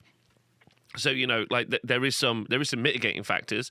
I really like the idea that, like, I don't know if you've ranked up to 30 by 60 bases in 2 ranks, but that is an incredibly wide flank for that cavalry unit. They do not want to be charged. So there's some really, really interesting stuff about just all of those little micros, which we'll try to get to, like, you know, in the future. Because honestly, the answer right now is people are still absorbing how they think it's going to work, if that makes sense. Yeah, and I think the reason why I really wanted to have this sort of a couple core mechanics chats is because I think, and hopefully we can get through all these things, is that I think it kind of changes the way you evaluate a unit. Like if you're putting all your points into damage dealing, but nothing into like chaff, like that's going to make you very vulnerable to getting like dicked around a lot in fantasy. And by the same thing, if you're all about resiliency but you have no damage dealing. Actually, I kind of feel like that's better. But anyway, combat to-do list here. I think these are some takeaways that are worth considering. Maybe they'll be a smaller deal than I make them out to be, but I think, again, it is something to consider. So combat to-do list, have higher combat resolution than the other person, kill stuff, make sure you have rank bonuses. Flanking gives you big bonuses. Don't die. Another cool thing about a flank charge in this game that I noticed I haven't seen anyone talk about is you actually get a higher initiative bonus. So if you charge someone in the front arc, you get, and you've charged more than 3 inches, you get a +3 to your initiative as your bonus for charging. If you do that into the side, you actually can have up to +4 for your initiative bonus. So getting someone in the getting a charge into the rear or the side can help mitigate maybe if you have a big mismatch on initiative. Negative buffs. Sorry, just to add, always strikes last or great weapons at least put you to initiative 1. Right, that's right. I think they're both the same. They put you to initiative 1, and that's before modifiers. So so great weapon dwarfs are not in the terrible position you think they are anymore. Like they're going to be on a flank charge. They're going to be swinging at initiative 5. And there are like spells and there's some abilities that drop initiative by 1. So absolutely on a charge, an elf is always going to have higher initiative for you, and that's going to be an issue for obviously your front rank getting wiped out. But it is not the situation it once was. I really like that change. It gives a really natural advantage to charging units, and it actually really mitigates what is a stat check problem in Old World. High leadership is good, high initiative is great. You know, those things, and they're normally on elite units anyway. So like it's really good. It's really, really good. Like I know that I could have like what is it? Like a Dragon Ogre Shaggoth's got an innate ability to get a +1 initiative. So on a charge in a flank with a great weapon, they're going to be at +5 to their initiative 1. So they're going to be swinging with a great weapon at initiative 6, which is crazy. You know, so like there's some really interesting stuff.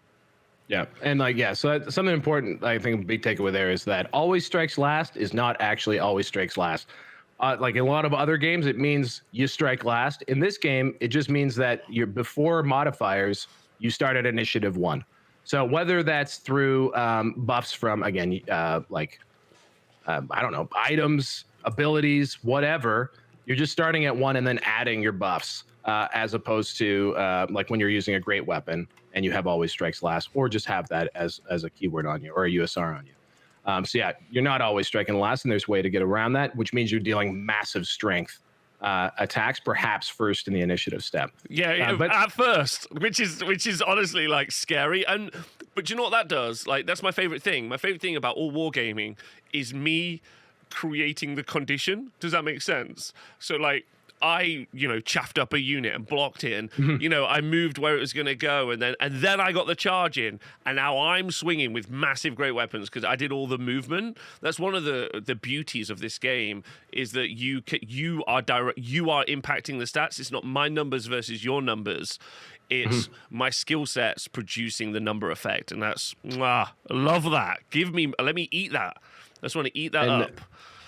Absolutely. And I think Rob has been hot and heavy on this concept. So this is basically fear and terror being 2 really, really important mechanics. I will say that fear especially, I think, is a little bit mitigated by things like immune to psychology, especially the effects that it has. And in general, you're going to have a lot of situations where good units that people take will either have immune to psychology or unbreakable, or things that make the impact of having to deal with a fear or terror causing unit, like less essential. There are some armies that are just not going to be good at that, and fear and terror is just going to screw them over real hard. However, one thing I really want to point out here, especially on the topic of, you want to provide negative modifiers to your opponent's leadership, is that terror has a rule, and maybe I'll be corrected on this at some future point, but this sure looks to me that terror is always good, because the rule on terror is if the winning side of a combat includes one or more units that cause terror, each unit that belongs to the losing side must apply a -1 modifier to its leadership characteristic when making a break test. The reason why I think that is important is that there's no language in, for example, immune to psychology that says that penalty doesn't apply to you. Yes. If you are a terror causing unit, it sure looks to me like you are not immune to that negative modifier. I might be wrong about this. I just wanted to call it out, but it looks to me like terror is always good. You're right. You're absolutely right. What I love about terror as well, I'm just read it out for people who haven't deep dived it. When a unit causes terror, declares a charge, the charge target must immediately make a leadership test. If the test is failed, it must flee. If this test is passed, it can declare a charge reaction as normal. Huge, because we're going to be talking about chaffing up units. There are going to be some absolutely killy monsters, that, especially characters or lords on monsters, going to be some real issue. They pretty much all predominantly cause terror. Now, when you start having your screens flee, and you weren't expecting that, pushing your screen out beyond your BSB, and that's why some other rules like Warband are great, because they're going to be adding to your leadership characteristic on some, there's some units where you're like, oh, it's a Warband, why would I want it to be? It's because you want +2 to your leadership, so not leadership 6, they're leadership 8, because they're going to have to take a terror test. And terror's going to really change the shape of how the game works. And you can have just your big block, a bad roll on your big block, even on a re-roll, is I'm looking at, I don't know, whatever, a big Death Star of something. Mm-hmm. I'm charging you. Take a terror test. Failed. Another terror test. Failed. I don't even have to worry about combat resolution. Now I'm just chasing you. This is a stunning. Is it going to happen all the time? No, but it is going to happen, and terror is going to. I think it's very comfortably one of the better stats. But there is a lot of immune psychology. There's a lot of reroll, fear, panic, and terror tests. There's a lot of banners. There's a lot of stuff in there. But it's a constant back and forth, I think. I think the thing that is obviously mitigated a lot in the game and will basically balance out some of, because fear is also a good mechanic, but there's just a lot of stuff that's going to not be afraid. And the other thing is on fear, if you have a higher unit strength than the thing that causes fear, you're not afraid of it, which is really cool. I just want to call out that specifically on immune to psychology, if the majority, so this is the rule that should protect you from terror.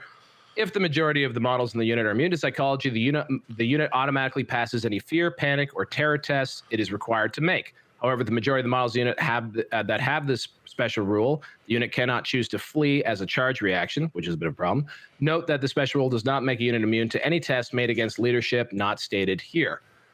So the point there being that none of that mitigates the -1 modifier to leadership that terror provides in combat, which means having a terror-causing monster in the flank or just chipping in damage in the front of a unit is going to make it harder for people to pass their break test.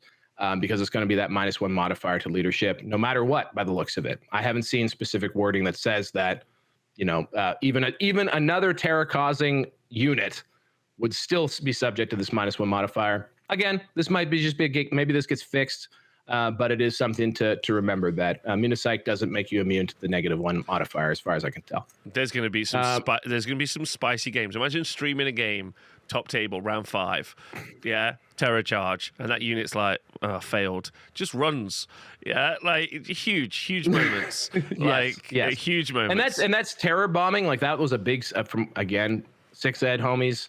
Don't be mad at me, but I'm pretty sure that terror bombing, units armies that were just built around forcing lots of terror check to make their opponent run away. Was a big deal in 6 when it was more powerful. I think 8th edition players probably aren't used to terror and fear having such a big impact. So it's something that even outside of what I just called out is I think what Rob's getting at is like they're very useful rules when an opponent isn't immune to them. This is probably a show in its own right, but I really want to call out line of sight. And again, in a game of kill points, it's really important to think of the fact that you can't kill what you can't see. You can't charge it. You can't shoot at it. And in this particular game, we have what I like to call abstracted line of sight, something that I think in every other game, whether that's 40K and AOS, I think a lot of players kind of wish this was a thing. And what this means is if a straight, uninterrupted line can be drawn from within the model's vision arc to any part of the other model, there is a line of sight. If no such line can be drawn to the other model due to intervening terrain or without crossing over or through another model, there is no line of sight. So that means that if you have, say, a bunch of skirmishers in front of you, or if you just have a big line of open order infantry or whatever in front of your front lines, the opponent cannot see over that line. So I think the only thing is you might be able to see through skirmishers if you have like it's model by model. So like if you were to like checkerboard arrange them, if you were to, unless there's a rule that actually calls that out, we can maybe put a pin in it. Yeah. But I'm pretty sure they can be arranged so that they cannot be seen through. And it might be also possible for you to see through or charge through things. There's stuff that modifies this, but as a general principle, I think it's important to realize that you can control what your opponent sees with your own units. There are things that remove this qualification. For example, being on a hill, being a large target, that makes it harder to screen. But you are able to protect your models from line of sight using your own models and terrain on the table. And that I think is a real big game changer for a really important thing in kill points, which is resiliency. You are able to basically make your models. Not 100%, but in a lot of cases, much harder to be received damage, especially from range, simply by how you arrange and screen your army. And that's something I think really important to remember. And there's even a notation on this. Note that models and units always block line of sight.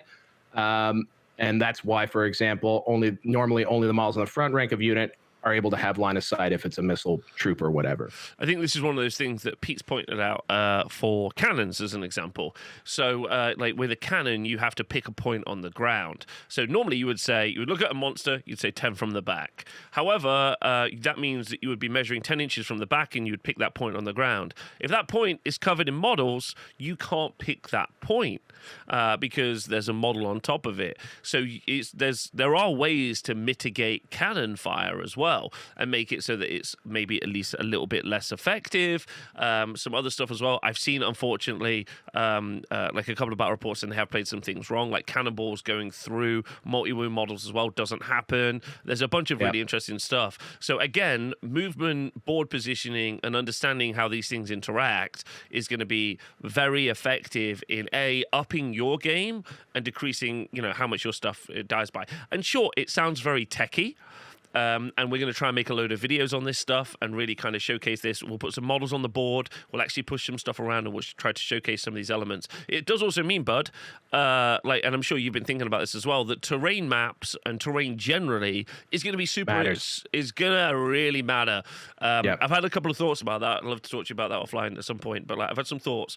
But definitely terrain is also going to be really impactful as well. And so if you are even playing some pickup games with your friends, and we will try to make a video about this, so hopefully we'll be able to kind of give a guide and then help you out a little bit. But, you're going to have to be conscious of how you do terrain as well, so you guys can have a more enjoyable game.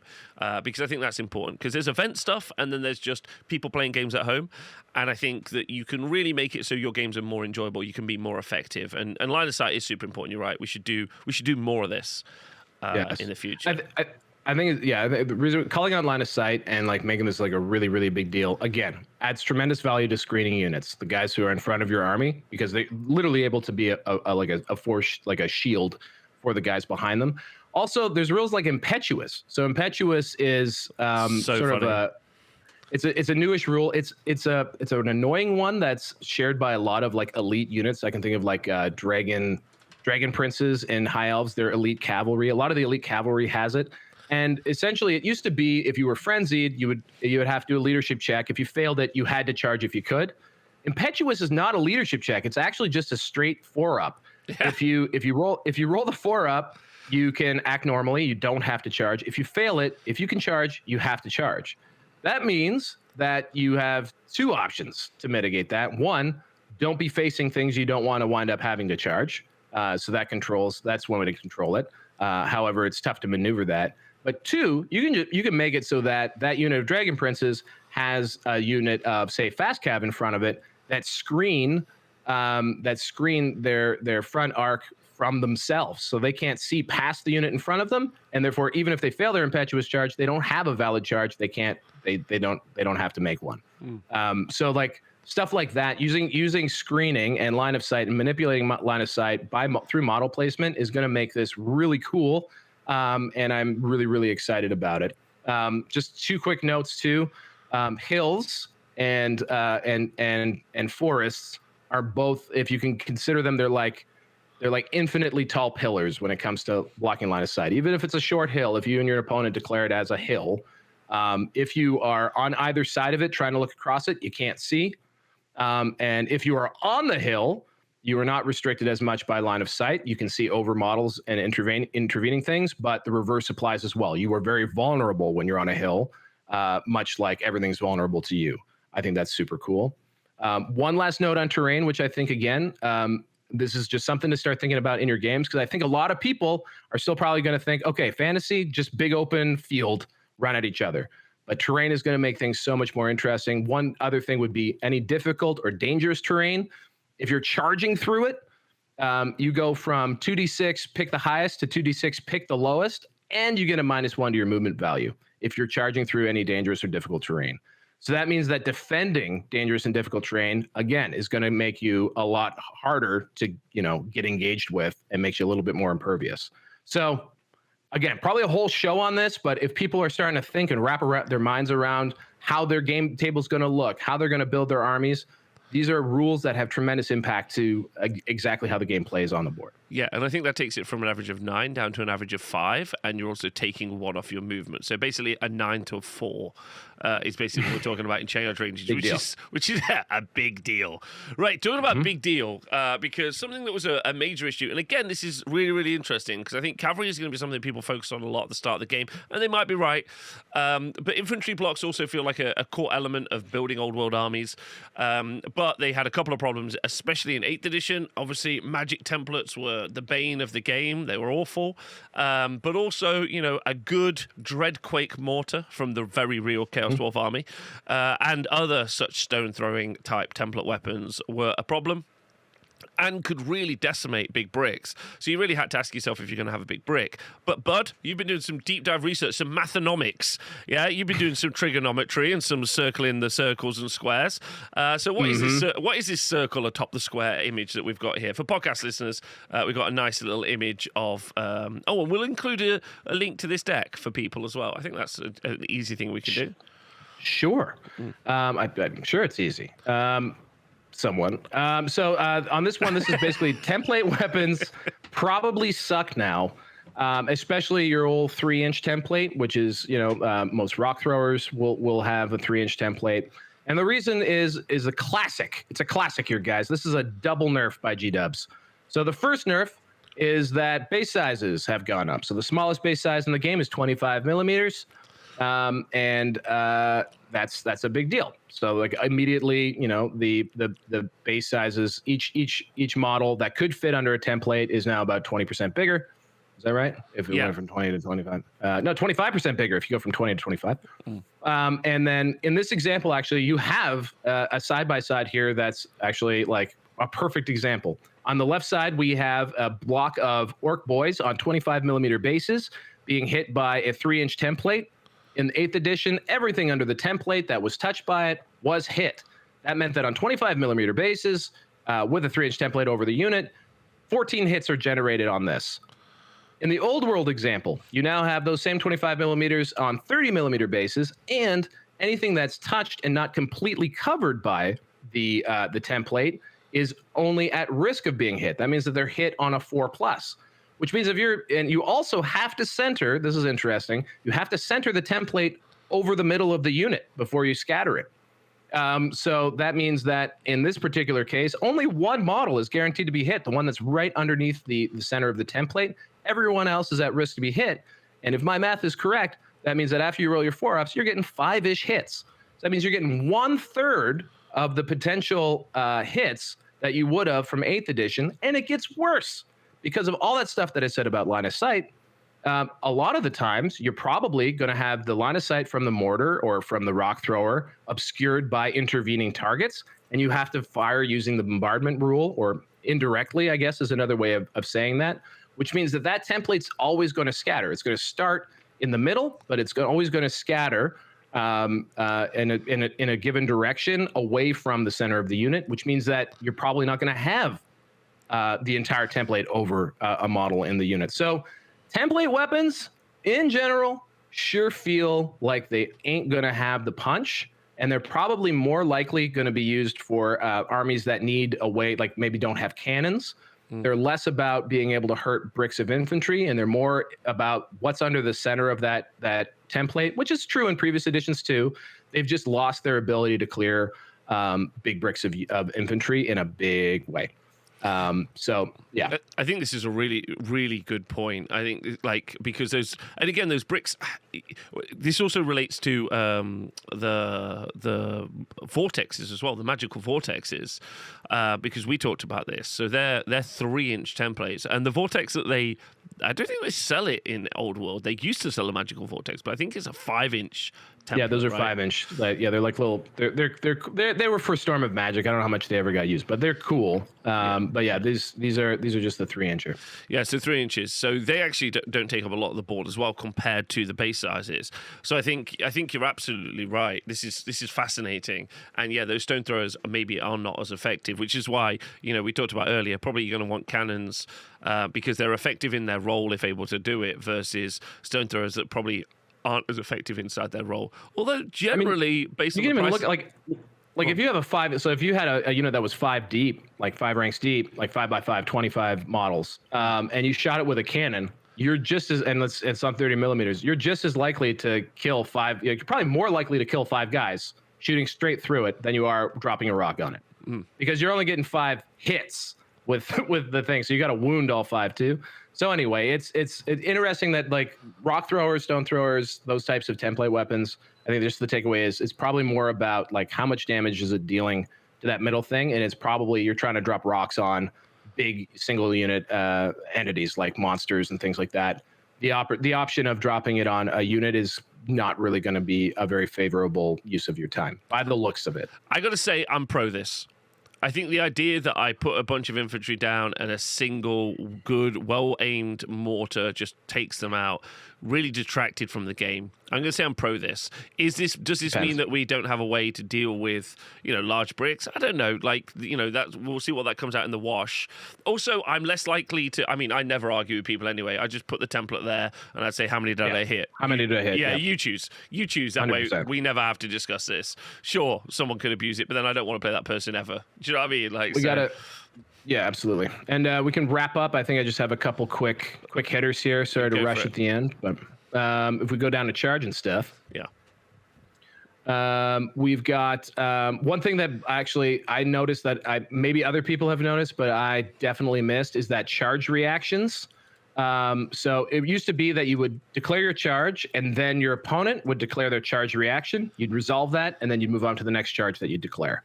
Now you declare all of your charges, and then your opponent declares all of their charge reactions. So that's again, if you're a fantasy player, that is I think a pretty significant tweak, especially since you can make so you can declare charges that are impossible at the time that you declare it, if it's possible for, say, a unit to get out of its way, and like clear a path to a unit, like if I charge out of the way, or maybe one of your units flees and now there's that opportunity.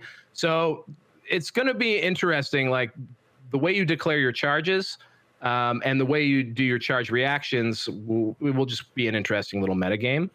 I've already actually covered charging through terrain. I forgot that was on here. And then my final point, because this is actually something that I think caused some consternation with the original almanac about movement and charges, which was that in 8th edition, not previous ones, The wheel, to maximize your frontage when you're charging, because you have to charge in a way that gets as many of your guys into combat with your opponent. The wheel counts as part of your movement. So let's say that to maximize, so let's say you had a 10-inch charge, but to get everyone tilted so that they're going to line up and have the most amount of people in combat is, a 2-inch wheel. Well, now you only have 8 inches that you can cover the distance with.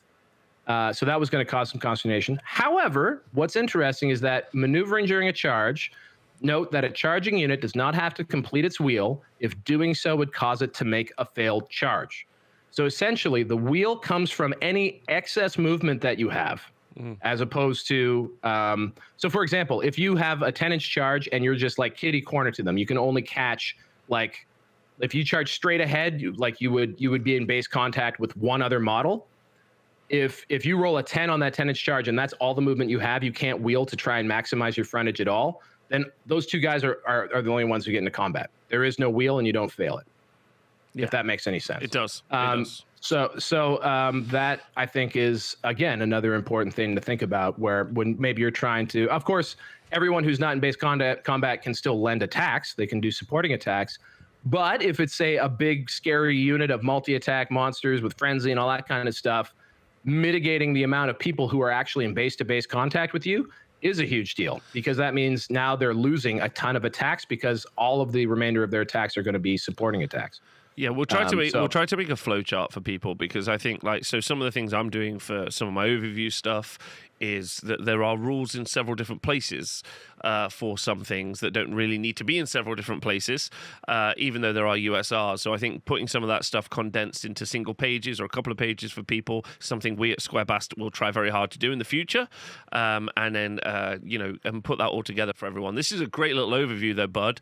I appreciate all of these thoughts. Is there anything else you think people should be looking through, or do you think it's still just like a core deep? Because obviously everyone's just been running straight to what do the units do, but if you don't really know how those things interact, that's kind of important, right? I think, well, this was basically all pulled from the first half of the book plus USRs.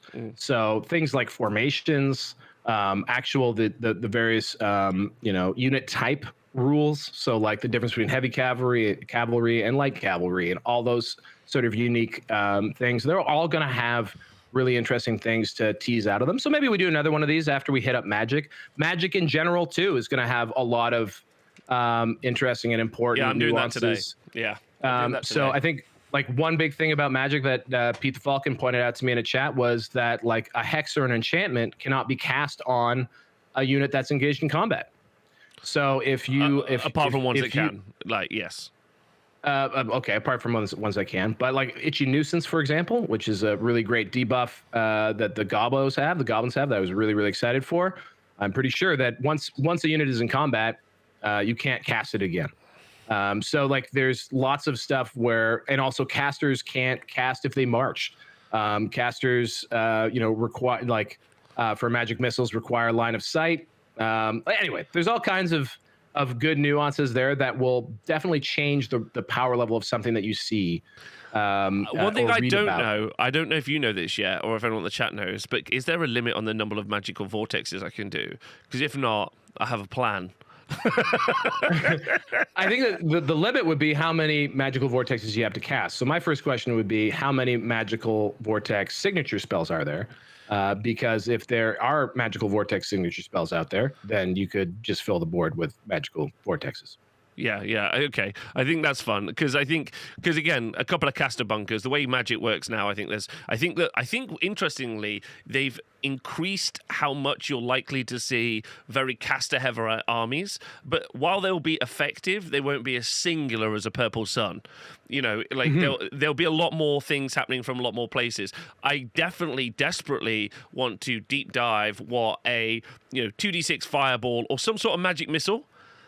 Their effectiveness versus, if I pay 90 points, 110 points for a level 2 wizard, which is definitely going to gain access to a 2d6 spell, a 2d6 magic missile, what does that compare to 120 points of light, small arms fire, like crossbows or handguns? Because I'm pretty certain the magician wins out most of the time because I'm not rolling to here. I've just got to cast a spell. Once I've cast, you got to get it off. Yeah, and a level two is going to be at a big disadvantage in dispels. One thing I'd love for that particular chat. Hey, Patreon members, anyone who's got this, can someone do the math on basically like if a level 1 is going to be casting versus a level 4, like what the odds of getting that off is? Like so how much of a possibility do you have to ever beat someone who's getting +4 and you're only getting a +1? Anyway, I do this. We have so many things to cover, but we'll talk Magic in great detail on Thursday. And I do have to run, my dear boy. Okay, well, it's been a pleasure, chat. Thank you very much. If you have supported the show on Patreon, thank you. Thank you for all the lovely YouTube comments. Thank you for all the amazing subscribers. Thank you to everyone on the podcast, The Secret Untouched. Loads of love to all of you. Thanks for the reviews and sharing it. Definitely don't post any of these videos places they're not meant to be posted, like Facebook groups, Discords, and all those other places. Don't just virally create a wave of Square-based goodness. And thank you for being Square blessed. Thank you to Val. Thank you to everyone in the chat. Loads of love. Goodbye.